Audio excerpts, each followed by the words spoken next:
जब हम बाजार से किसी दुकान से कोई सामान खरीदते हैं तो हमें बिल दिया जाता है। गांव की दुकान पर आपको बिल नहीं मिलता, लेकिन शहर की दुकान पर, किसी बड़ी दुकान पर आपको बिल दिया जाता है और बिल आपको लेना चाहिए। उसमें जो सामान दिया गया है उसकी लिस्ट होती है, उसकी राशि होती है। तो ये बिल क्या होता है, आइए देखते हैं। सबसे पहले उसमें दुकान का नाम होता है, जैसे राज किराना स्टोर,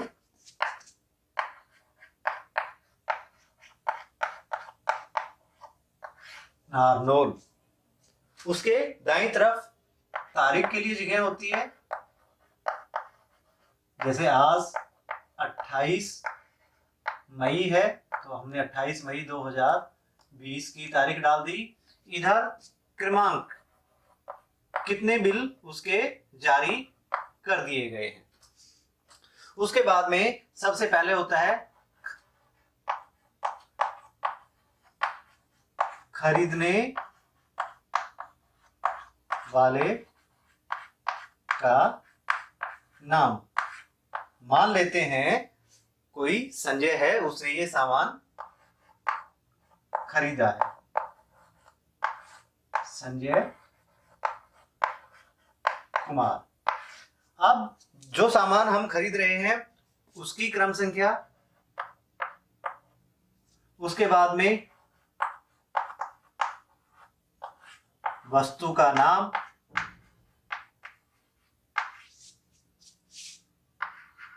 मात्रा, हमने कितनी मात्रा में ली, उसकी दर क्या है, किस भाव ली, और उसके बाद में उसकी राशि।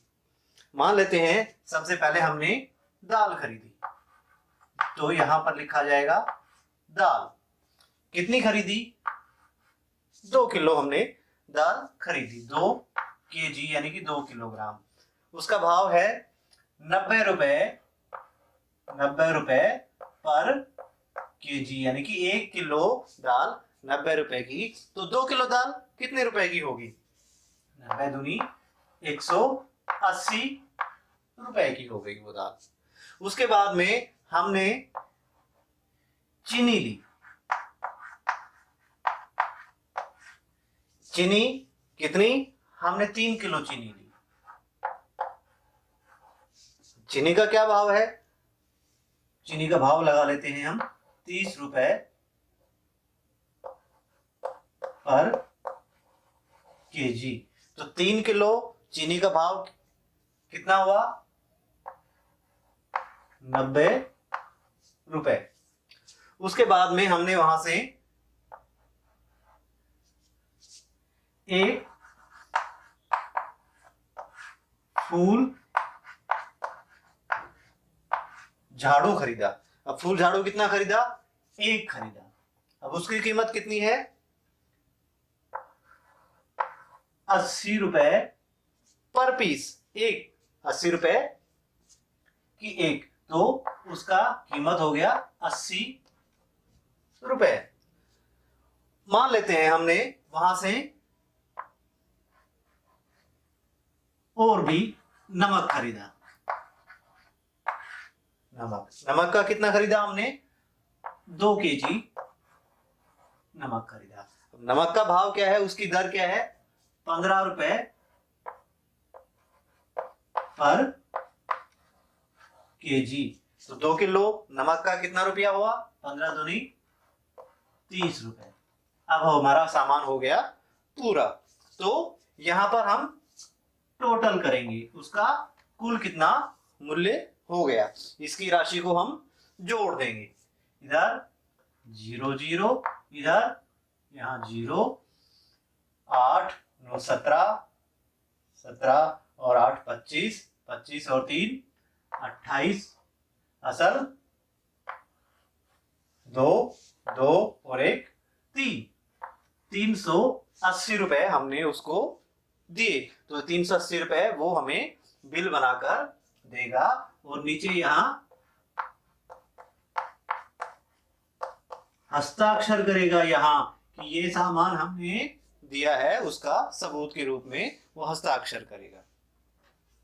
अगर कोई वस्तु हम बहुत सारी मात्रा में खरीदते हैं तो वो हमें सस्ती पड़ती है, इसे हम थोक का सामान कहते हैं। अगर कोई वस्तु हमने कम राशि में खरीदी और ज्यादा में बेच दी तो उसको हम लाभ कहेंगे। लाभ यानी कि फायदा।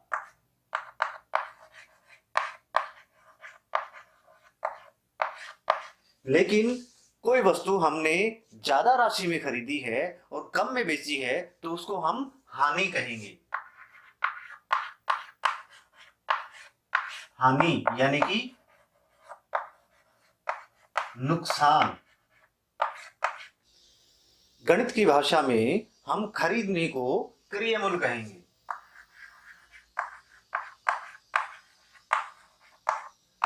खरीदना क्रिया मूल्य। इसी तरह बेचने को हम विक्रय मूल्य कहेंगे।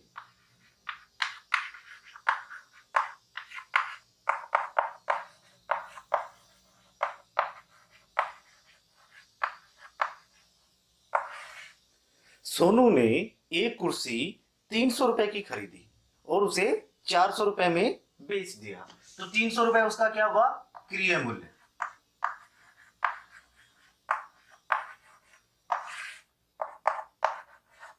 ₹300 और उसको बेचा कितने में, यानी कि विक्रय मूल्य उसका कितना हुआ?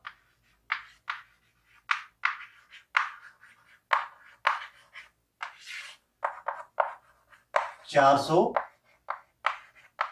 रुपए। यानी कि उसने 300 रुपए की कुर्सी खरीदी और 400 रुपए की कुर्सी बेच दी, तो जाहिर सी बात है उसे लाभ हुआ, उसे फायदा हुआ। तो उस फायदे को हम क्या कहते हैं? लाभ। और लाभ निकालने का तरीका क्या हुआ? विक्रय मूल्य में से क्रिय मूल्य घटा दीजिए।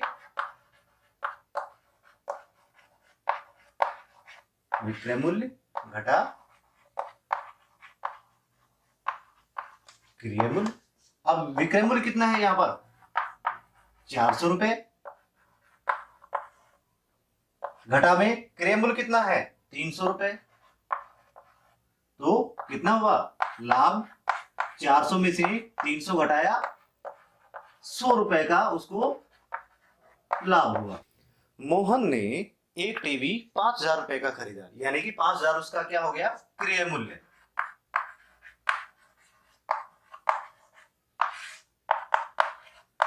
₹5,000। और उसने एक साल के बाद उस टीवी को 4,200 रुपए का बेच दिया, तो बेचना क्या हुआ? विक्रय मूल्य।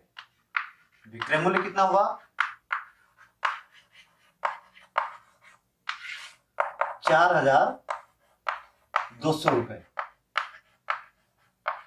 अब मोहन ने 5,000 रुपए का टीवी खरीदा और 4,200 का बेच दिया, तो हमें दिख रहा है उसको नुकसान हुआ। उस नुकसान को हम कहते हैं हानि। 5,000 रुपए का खरीदा, यानी कि ज्यादा का खरीदा था, कम का बेचना पड़ा उसको, तो क्या हुआ? उसको हानि हुई। हानि। हानि के लिए क्या तरीका हुआ? क्रिय मूल्य घटा विक्रय मूल्य।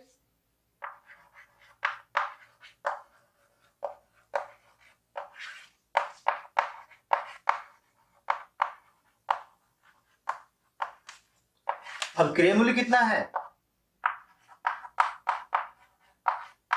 5,000 रुपए। और विक्रय मूल्य कितना है? 4,200 रुपए।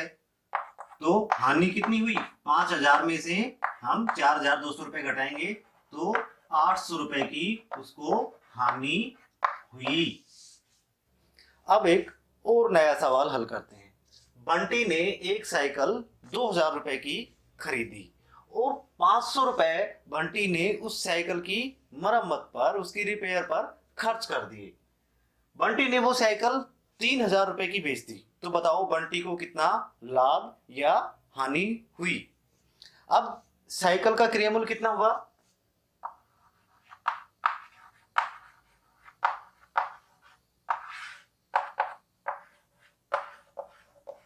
₹2000। बंटी ने उसकी मरम्मत पर कितने खर्च किए? ₹500।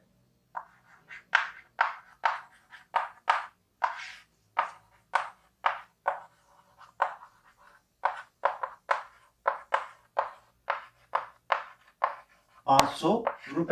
अब यहां गौर करने लायक बात यह है कि बंटी ने साइकिल ₹2000 की खरीदी थी और उसकी मरम्मत पर उसने ₹500 खर्च किए। तो ₹500 किसकी जेब से लगे? बंटी की जेब से लगे। तो बंटी को जो साइकिल कितने रुपए की पड़ी? बंटी का जो वास्तविक जो क्रियामूल्य हुआ वो कितना हुआ? यानी कि मरम्मत की जो राशि है और जो खरीदने की जो राशि है वो ही असली साइकिल की राशि हुई। तो क्रिय मूल्य, वास्तव में क्रिय मूल्य कितना हुआ? 2000 और 500, ₹2500 उस साइकिल का वास्तविक क्रिय मूल्य हुआ। बंटी ने वो साइकिल ₹3000 की बेच दी। बेचना यानी कि विक्रय मूल्य।